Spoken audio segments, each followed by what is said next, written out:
Well, thanks for coming. I'm Jeremy. I'm the Managing Director of Marketing Delivery. And it occurred to me the other day when putting these slides together that I've been coming to these and talking about this stuff for quite a while. I see some familiar faces around and some new ones as well, which is good. But I did wonder how long I have been talking about this stuff with AM. Back when I could fit in that suit, for starters. That was 2016, and I'm pretty sure there's a few before that we haven't got pictures from. It's probably film and print photos rather than digital back in those days. But since that photo was taken, small things like GDPR, a pandemic, global supply shortages, a war, and a revolving door government have come in and hit the industry in various degrees of severity. But what we found is it's a fairly resilient industry. It's built around the basics, as any successful business is. An automotive business is built around the basics. Is my clicker working? Here we go. So data management. Why is data management important? Well, it's not just a good idea to help you market to your customers. It's actually a legal necessity as well. And part of that GDPR that I mentioned, being implemented a few years ago, was actually it's a retailer or a database owner's responsibility to keep their data clean. So not only is it a good idea to keep in touch with your customers, it's a legal requirement as well. Ooh, these slides are really slow. Never mind. Right, so the average dealer database, as you'd expect, is not entirely up to date. 10% of people have moved away, of which just under half of those we can get new addresses for. A couple of percent have sadly passed away, and 25% of vehicles have changed keeper since the dealership last saw them. The worst we've seen is 44% of the vehicles on a dealer database are no longer owned by the people the dealer think owns them. Come on, clicker. Come on, clicker. If they no longer own that vehicle, do you have a right to keep in touch with them? If you operate under consent in GDPR, yes. If you operate on legitimate interest, no. Because you don't have a legitimate interest to keep in touch with somebody who doesn't own the car that they either bought or had service from you. So one of the things we work on very hard with dealers and their data is looking at data capture, data quality, data consent. Because that database is the lifeblood of the business. And the good news is a car buyer is actually quite like contact. So if your data is accurate and up to date and you've got consent to use it, keeping in touch with your customers, one, it's never been easier because there's more and more automated systems out there that will help you with that, but actually your customers like it as well.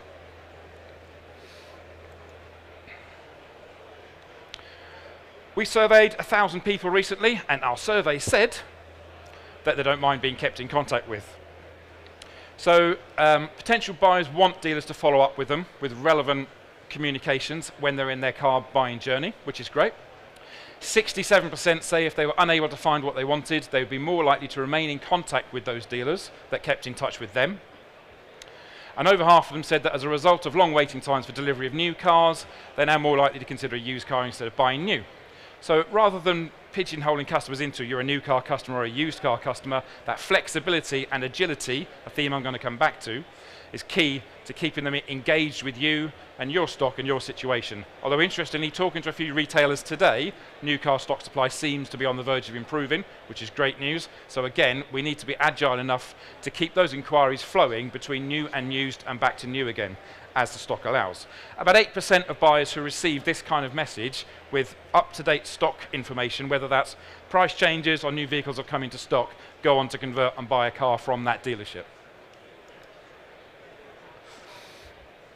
The good news is service customers like to be kept in touch with as well. So the MOT rollover caused havoc, obviously, with data quality in dealerships and keeping dates up to date. But the dealers, again, who kept in touch with dealers, corrected their dates and got them up to date, have stayed in touch with customers and brought them back to the business. What we have found is that if you can put a MOT reminder and a service reminder in together, it's far more effective than service on its own or MOT on its own. So that prompts the question, what else can we add? Recalls, health check follow-ups. What can we do to make it more convenient for customers, one-stop shop with your dealership, to come back and get everything done with you rather than have to go somewhere for their MOT, come back to you hopefully for their service, maybe not find out about their recall until they've got something expensive that needs fixed. What can we do to bring all that back together so that your customers trust you to keep in touch with them to keep their vehicle going?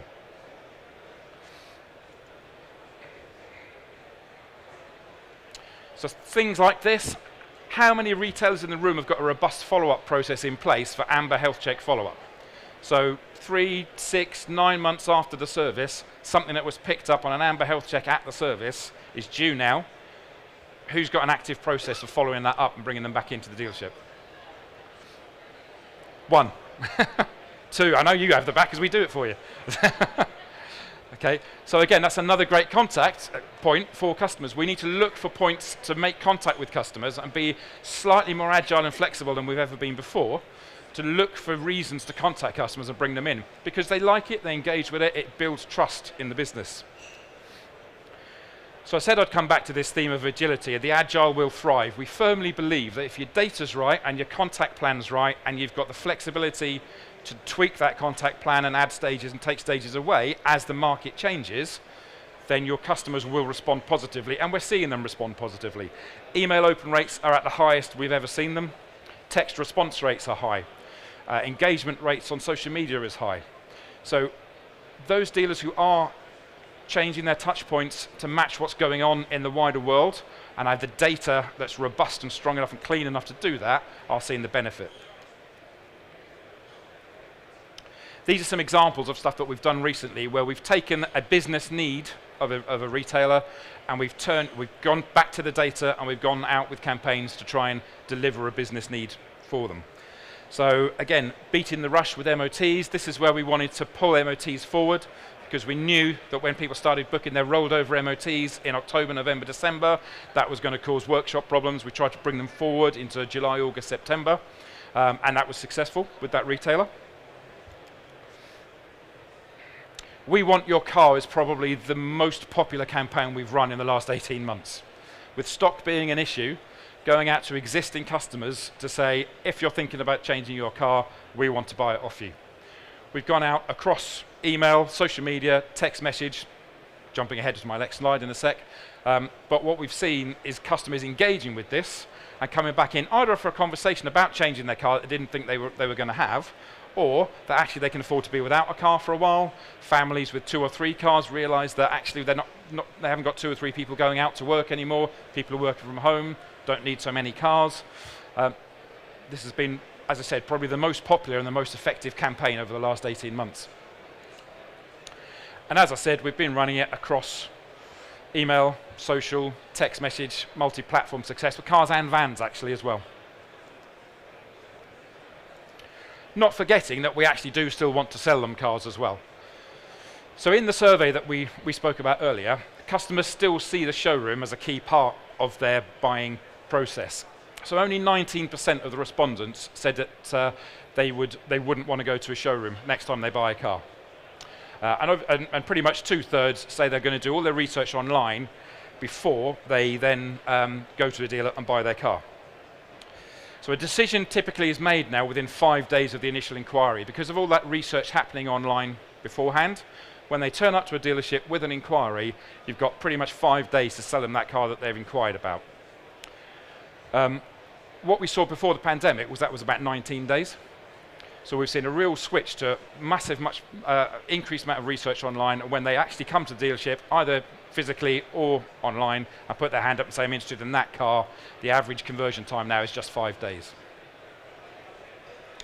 So if you have got marketing activity going out that you're spending good money on, and those leads are being generated, please get it into the lead management systems, into the DMS, so that every lead is followed up. Because if something slips through the net and somebody doesn't get a call back as quickly as maybe they would like, if it's not recorded and you haven't got a process in place to follow it up and to automate that nurturing of that lead, then within those 5 days, they've probably got 2 or 3 other vehicles that they're looking at as well.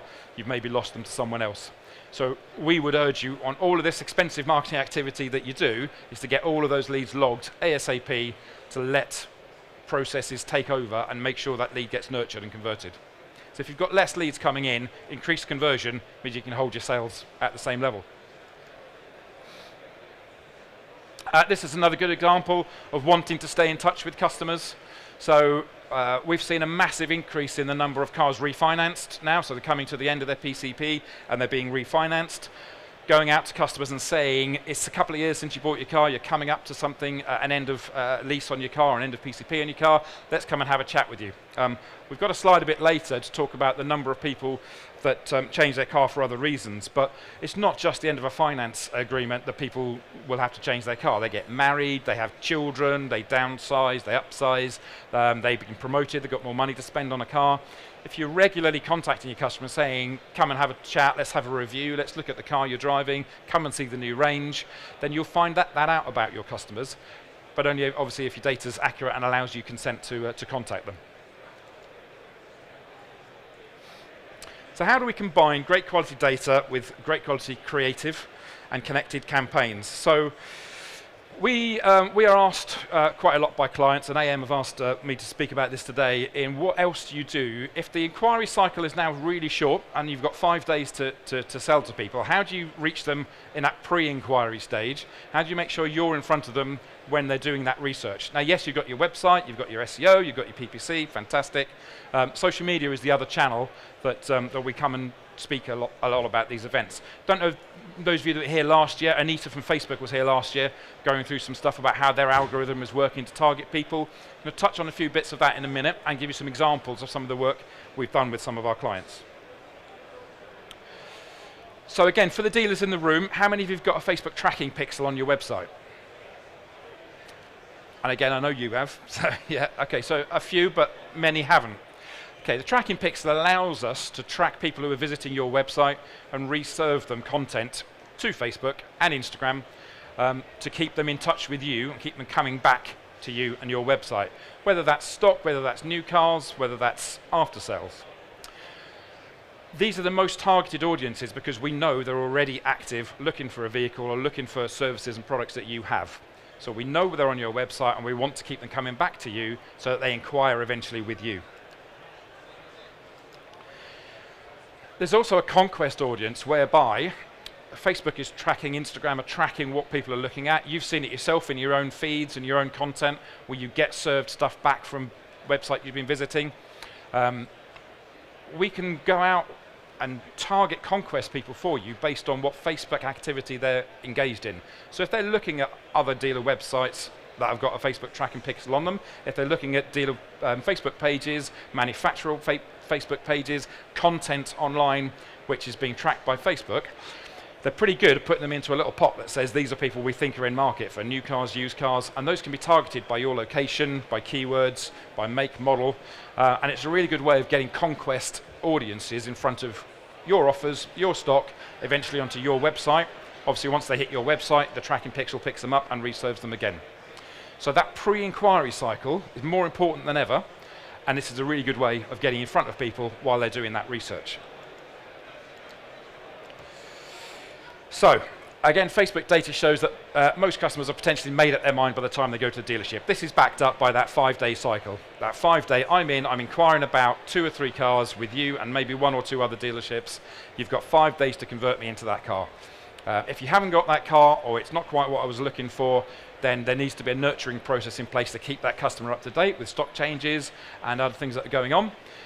But if you're not in front of them before they've made that decision, that inquiry, they're already inquiring with somebody else. So here's a few examples of some of the stuff that we've got going on with clients at the minute. These are ads that are served from a tracking pixel. So this has recorded what pages the customer is looking at, and we're reserving them content now in their feed on Facebook and Instagram to get them to keep up to date with your stock. These links go back to the website, dealer website stock. So again, that's all trackable, so you can see where your website traffic is coming from. This is a new car ad, which is a carousel format, and this is driven by a new car catalogue. So this is where we do have a list of new stock available that we put into a catalogue, and we can reserve to people who we know are looking at new cars on your website. And these are new car campaigns where we've taken special offers and put them into the tiles or the cards, whatever they're called, on the carousel ad, with a T's and C's card at the end to keep you all compliant and keep the whatever they're called, FCA now, happy with what you're up to. Now these are my personal favourites, the kitchen sink ads. So we should have this one start to play a video in a minute. There we go. So this is, we call it a kitchen sink because you can throw everything in it. The official Facebook term for it is instant experience. And this ad works well for a conquest audience where you're trying to get many messages out to new people all at once without having to pay for separate campaigns for new, used, Motability, service. You can put a bit of everything into these.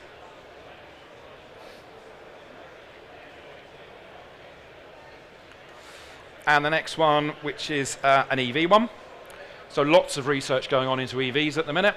And again, putting your dealership in front of people with details of what the EV world is all about, so that when they think they're ready to take that plunge, they come and talk to you. You put all sorts of content into these as well.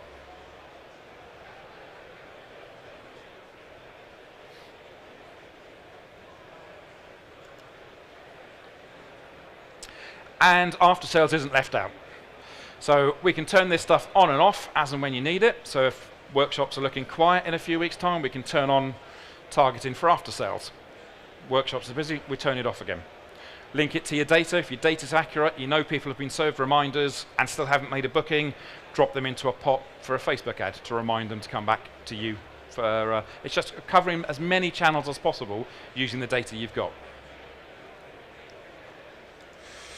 So in summary then, with great data and agile marketing, dealers can deliver market-leading customer experiences. And that's what we're all about. We're all about using the tools you've already got at your disposal, keeping it as accurate, as clean, as up-to-date as possible, using the technology that's available like it's never been available before, because it's kind of more important than ever now.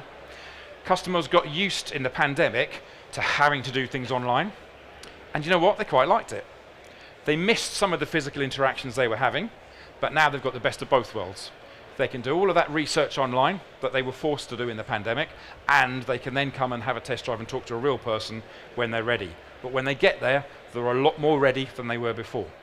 That's why your data needs to be as accurate as possible, and you need to have processes and systems in place that can pick up on all that data and be agile and flexible enough that when the next crisis comes along, because let's face it, don't think anything's ever getting back to normal, when whatever the next crisis is that comes along, your data's there, your systems and processes are there, you can switch into whatever you need to, whenever you need to. Thanks for your time. Any questions you want to fire away now, or hang around afterwards and come and see us, or pop over and see us at our stand, but anything anybody wants to chip in from the floor? No? Happy days. No awkward questions for me to answer.